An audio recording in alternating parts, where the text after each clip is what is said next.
अस्सलाम वालेकुम dear students. आज हम लोगों ने पढ़ना है न्यू 9 बायोलॉजी के चैप्टर नंबर 9 का लेक्चर नंबर 11, जो कि हमारे पास एक्सरसाइज के लॉन्ग क्वेश्चंस के हवाले से। आज के इस लेक्चर के अंदर हम लोग चैप्टर नंबर 9 के कंप्लीट लॉन्ग क्वेश्चंस की स्टडी करने वाले हैं विद डिटेल। स्टार्ट करते हैं हम अपना आज का ये लेक्चर, जिसमें हमारे पास फर्स्ट क्वेश्चन है जो कि है हमारे पास describe the events involved in opening and closing of stomata. ये हमारे पास स्टोमेटा है। हम लोगों ने क्या डिस्कस करना है कि ये ओपन और क्लोज किस तरह से होते हैं। हमारे पास ये वाली जो कंडीशन है ये ओपन स्टोमेटा के हवाले से है, जबकि ये वाली जो हमारे पास कंडीशन है इवेंट है ये हमारे पास क्लोज स्टोमेटा के हवाले से है। अगर हम बात करें स्टोमेटा ओपन एंड क्लोज किस तरह से होते हैं, तो हमारे पास मैकेनिज्म है opening and closing of stomata के हवाले से। Stomata open and close because of changes in the trigger pressure of their guard cells. हमारे पास जो एक स्टोमा है वो दो गार्ड सेल्स पर मुश्तमिल होता है। अगर हम डायग्राम में देखें, हमारे पास ये गार्ड सेल है, ये एक गार्ड सेल है। ये ओपनिंग स्टोमा के दौरान ये वाली चेंजेस आ रही है। वो क्या कहते हैं, जब गार्ड सेल्स ट्रिगर प्रेशर की वजह से क्या हो जाएंगे, जब गार्ड सेल्स में ट्रिगर प्रेशर चेंज होगा, तब्दील होगा, तब जाके स्टोमेटा या तो ओपन होंगे या तो क्या हो जाएंगे जी, या तो क्लोज हो जाएंगे। अब नेक्स्ट हम पढ़ते हैं ओपन किस तरह से होते हैं, क्लोज किस तरह से होते हैं, कौन कौन से ऐसे इवेंट्स हैं जो कि इनको ओपनिंग और क्लोजिंग के लिए दरकार होते हैं। अगर हम लोग बात करें ओपनिंग ऑफ स्टोमेटा या ओपनिंग ऑफ स्टोमा, तो आप लोगों को पता होना चाहिए जो स्टोमेटा है वो ओपन होते हैं ड्यूरिंग डे टाइम। अब होना क्या है हमारे पास, ये देख सकते हैं आप लोग डायग्राम के अंदर, ये हमारे पास गार्ड सेल्स हैं। जब ये गार्ड सेल्स हैं तो इनके बाहर ये सराउंडिंग सेल्स हैं जिन्हें एपिडर्मल सेल्स कहते हैं। अब ओपनिंग के दौरान क्या होना है, ये जो गार्ड सेल है इसके अंदर क्लोरोप्लास्ट भी है, इसके अंदर वैक्यूल भी है। तो बाहर जो हमारे पास एपिडर्मल सेल्स हैं, यहाँ से वाटर वगैरह क्या हो जाएगा, एब्जॉर्ब होगा या मूव कर जाएगा इनटू द गार्ड सेल। जैसे गार्ड सेल्स में ये मूव करेगा तो ये गार्ड सेल्स टर्जिड हो जाएंगे और उनके दरमियान वाला ये जो दरमियान वाली जो इसकी ये हमारे पास साइड्स हैं, अंदर वाली साइड्स ये एक दूसरे से दूर हो जाएंगे। जैसे दूर होंगी तो दरमियान वाला जो ये पोर है ये ओपन हो जाएगा। इस कंडीशन को कहते हैं ओपनिंग ऑफ स्टोमेटा। अब इसको बाय वर्ड हम लोग डिस्कस करते हैं कि ये किस तरह से ओपन होते हैं या ओपनिंग ऑफ स्टोमेटा किस तरह से होती है। The guard cells take in potassium ions from the surrounding cells by active transport। जो गार्ड सेल्स हैं वो सराउंडिंग सेल से या एपिडर्मल सेल से पोटाशियम आयंस को टेक इन करते हैं, मतलब कि पोटाशियम आयंस गार्ड सेल्स में आ जाएंगे। As a result the solute concentration of guard cell, जिसकी वजह से गार्ड सेल्स की जो सोल्यूट कंसंट्रेशन है वो इंक्रीज हो जाएगी compared to the other cells of the epidermis। So water moves from epidermal cells to the guard cells by osmosis। इसी वजह से जो वाटर है वो एपिडर्मल सेल से गार्ड सेल्स में ऑस्मोसिस की मदद से आ जाएगा, मूव कर जाएगा। The guard cells become turgid, जो गार्ड सेल्स हैं वो टर्जिड हो जाएंगे, सख्त हो जाएंगे। And their inner side move away from each other, और इनकी जो अंदर वाली साइडें हैं वो एक दूसरे से दूर हो जाएंगी। जैसे दूर होंगे तो दरमियान वाला जो स्टोमा है, कोर है, वो क्या हो जाएगा, ओपन हो जाएगा। The solute concentration remains high in guard cell. तो गार्ड सेल्स में अब क्या होना है, सोल्यूट कंसंट्रेशन हाई रहेगी। जैसे हाई रहेगी तो ये वाले जो साल्ट है, ये तमाम चीजें जो हैं ये यहाँ से वापस नहीं जा सकेंगी, और ये सिंथेटिक इन नेचर होते हैं, मतलब कि अपनी खुराक खुद तैयार कर सकते हैं, क्योंकि इनके पास वैक्यूल होता है। तैयार करने के बाद उस फूड को ये वैक्यूल की फॉर्म में स्टोर भी कर लेते हैं। इसके बाद ये हमारे पास है closing of stomata. Closing stomata का मतलब ये है कि जो हमारे पास ये दरमियान वाला पोर होगा, सुराख होगा, वो क्या हो जाना है जी, क्लोज हो जाना है। अब ये वाला प्रोसेस क्या हो जाएगा, रिवर्स हो जाएगा। अब होना क्या है, ये गार्ड सेल से वाटर वगैरह साल्ट वगैरह निकल जाएगा। जैसे ये रिमूव आउट होगा एपिडर्मल सेल्स के अंदर, ये हमारे पास एपिडर्मल सेल्स है, रिमूव आउट हो जाएगा तो अंदर वाली जो इसकी ये वाली हमारे पास साइड्स थी गार्ड सेल्स की, ये आपस में जुड़ जाएंगी, चिपक जाएंगी। जैसे चिपकेंगी तो ये दरमियान वाला जो पोर है ये बंद हो जाएगा। जैसे बंद होगा तो फिर क्या हो जाना है, स्टोमेटा क्लोज हो जाएंगी। At evening the glucose concentration falls in guard cells and potassium ions also move back to epidermal cell. रात के टाइम जो ग्लूकोज कंसंट्रेशन है गार्ड सेल्स के अंदर कम हो जाती है। फॉल्स इनका मतलब है जी कम हो जाती है, जिसकी वजह से जो गार्ड पोटेशियम आयंस हैं वो भी move back to the epidermal cells move कर जाते हैं। एज अ रिजल्ट, जिसके नतीजे में water moves out of guard cell guard cell से पानी वगैरह बाहर निकल जाएगा एंड लूज कर और ये अपनी टर्जिडिटी को खो देंगे। Their inner side touch each other, इनकी जो अंदर वाली साइड होगी, ये वाली जगह इसकी बात हो रही है, ये एक दूसरे को टच करेगी, जैसे टच करेगी तो स्टोमा क्या हो जाएंगे जी, क्लोज हो जाएंगे। तो ये था हमारे पास long question number 1 opening and closing of stomata के हवाले से।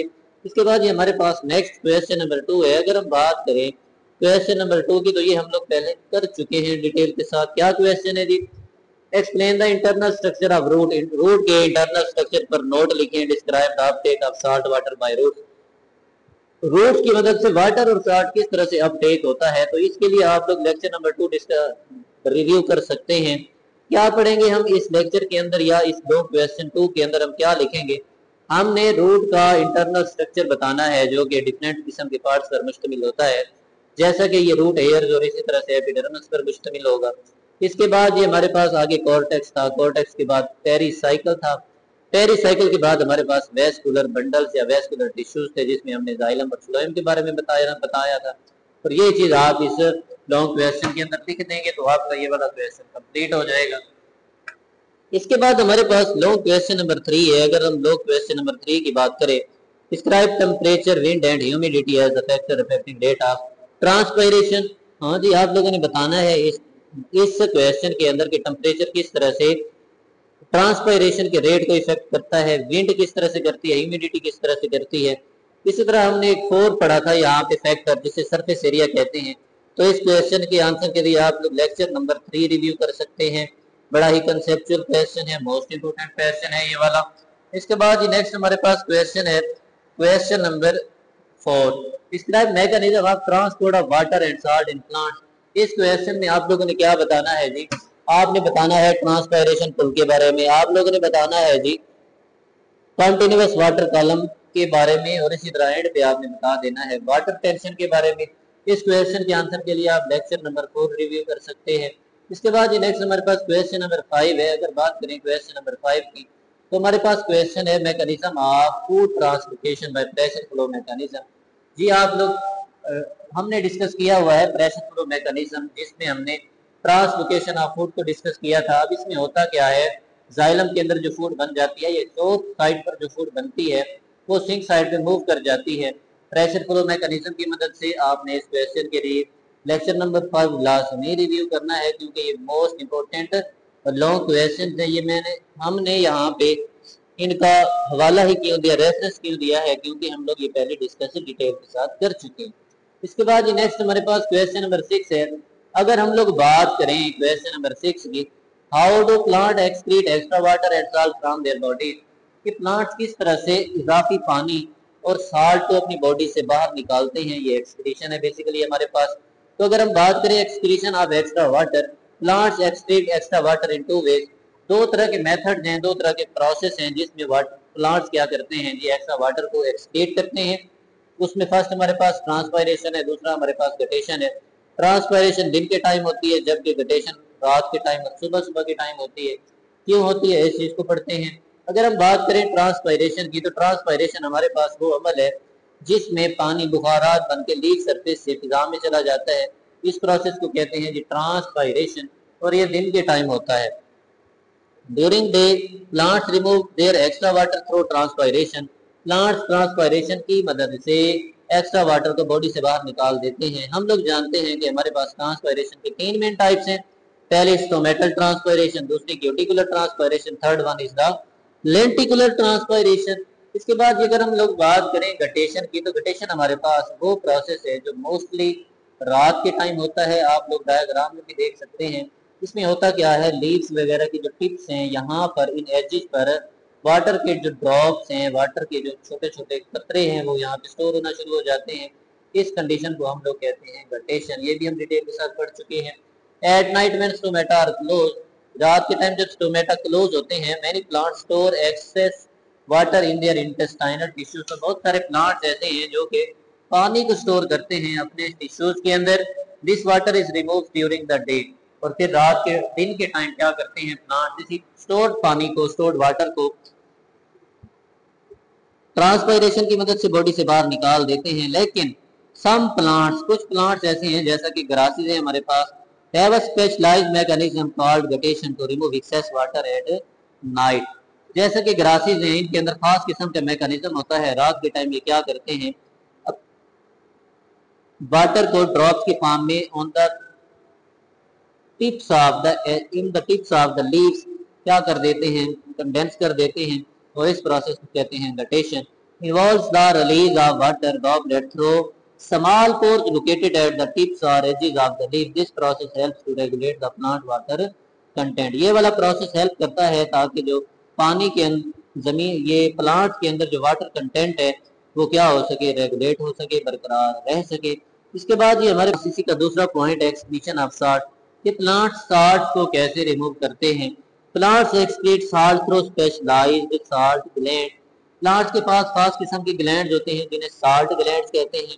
विच are the structure that directly secrete salt from plant to the outside environment. ये वो स्ट्रक्चर हैं जो कि क्या करते हैं, प्लांट्स की मदद करते हैं ताकि ये साल्ट को डायरेक्टली सीक्रेट कर सके इनटू द एनवायरनमेंट। क्योंकि इनके जिनके ऐसे प्लांट भी होते हैं जिनको साल्ट की जरूरत नहीं होती, जैसा कि हमारे पास टोमेटो प्लांट है। ये क्या करते हैं जी, कैल्शियम ऑक्सलेट को अपनी बॉडी से बाहर निकाल देते हैं, डिपॉजिट करते हैं in the form of stem. Stem के ऊपर डिपॉजिट कर सकते हैं। इसी तरह ये फ्रूट पर भी इसको क्या कर देते हैं जी, डिपॉजिट कर देते हैं। इसके बाद ये हमारे पास नेक्स्ट क्वेश्चन है, क्वेश्चन नंबर 7। उसकी बात करें, explain the process of gaseous exchange in plants. कि गैसों का तबादला प्लांट्स के अंदर किस तरह से होता है। तो ये जो हमारे पास 3-4 तरह के पार्ट्स होते हैं प्लांट्स के जो ये काम करते हैं। पहला हमारे पास क्यूटिकल या एपिडर्मिस है, उसके बाद ये हमारे पास स्टोमेटा है, उसके बाद हमारे पास क्यूटिकल है, चौथे नंबर पे हमारे पास क्या चीज है जी, लेंटिसेल्स है। इनकी मदद से गैसेस एक्सचेंज प्लांट्स के अंदर होता है। मतलब कि प्लांट्स इन 4 पार्ट्स की मदद से सांस ले पाते हैं, ऑक्सीजन को इन और कार्बन डाइऑक्साइड को बाहर निकाल पाते हैं। इस क्वेश्चन के आंसर के लिए भी आप लोग रिव्यू कर सकते हैं लेक्चर नंबर 6। इसके बाद नेक्स्ट हमारे पास क्वेश्चन नंबर 8 है, मैकेनिज्म है या अडाप्टेशन है in plants for excretion of plants.